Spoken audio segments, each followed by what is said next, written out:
guess you didn't notice when the thief had you whisked away. You probably did not know how the thief had you whisked away, that it wasn't by such a sudden, swift or fleeting of your feet, but the flickering motion within your heart that eventually flipped your entire focus and essence of his presence onto that which seemed like the appearance of ease, of excitement. You wanted a shield away from suffering and pain so bad you were willing to abide under the shadow of pseudo joys and fleeting comforts. You soon forgot that there are no loves. There are no loves compared to that of him who first called you to himself. Therein you're meant to dwell. Stay, come what may. Instead you fled, fell away, and now you're wandering and wondering why you feel so worn, wishing you could wish off the tedious effort of regulating your peace. But how, when your heart isn't stayed on him? It's been so long strayed and stranded, but I say you can call it back. Come back. We need you. There's no glory there. Come back to your first love. I say, please, do not get to the point where you allow these momentary distractions, blind passions, and afflictions make a sedentary disposition of your loyalty that it doesn't remember to lie with its truth anymore, or heed to its standpoint you question.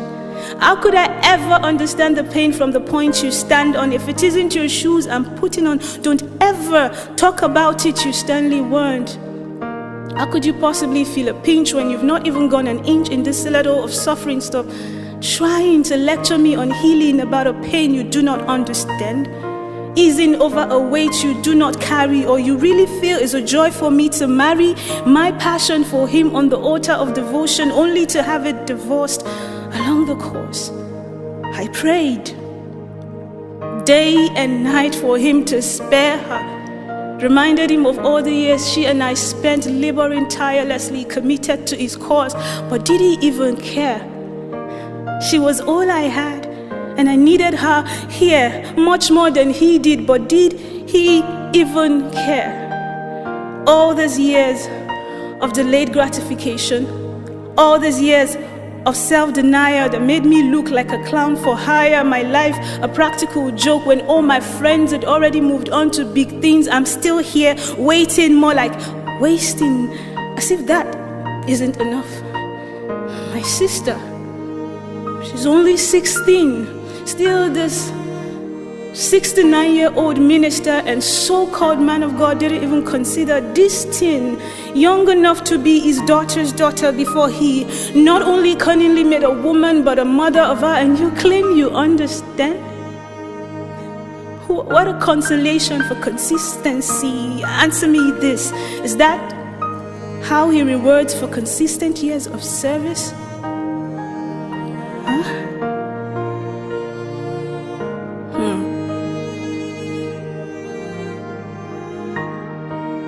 You speak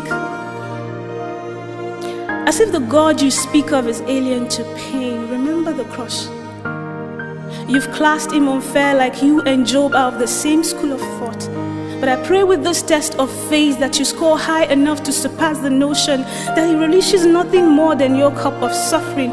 I'm in no way trying to excuse your bruises or reduce your pain's validity. I may not feel it, but I know this. You have come a long way, and nothing ought to be strong enough to destroy the mileage of fervor gained, discard the blocks of conviction built. You have come a long way, and there's never an oh, welcome. If the trip was half gone, we need you to keep going. Finish well and strong. I see the wind is willful, but if you're too fixated on what is seen, you will be blown away. Can you only fix your eyes on him? I know it's feeling a lot like an absent father, like a careless God. He has to care less to have allowed the worst before you while promising to hold your best interest at heart, but he does.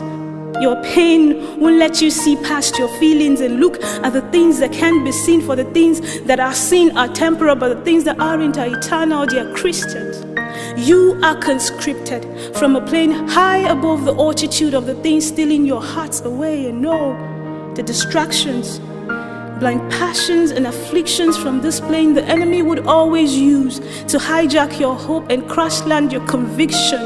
Watch, pray, stay, and welcome the momentary affliction. Allow it accomplish for you an eternal weight of glory beyond comparison, because they're Christians. You are conscripted from a plane high above the level, the altitude of the things stealing your hearts away. You are more.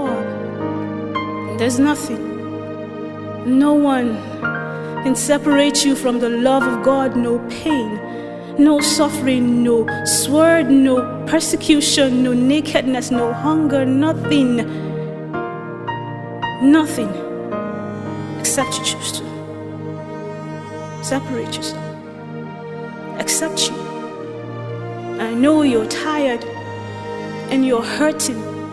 You're livid and frustrated, and you probably didn't know when and how the thief had you whisked away, but you can find your way. Find your way. We need you, and He loves you. There's no glory there. Carry your cross and cross over. Come back to your first love, and stay.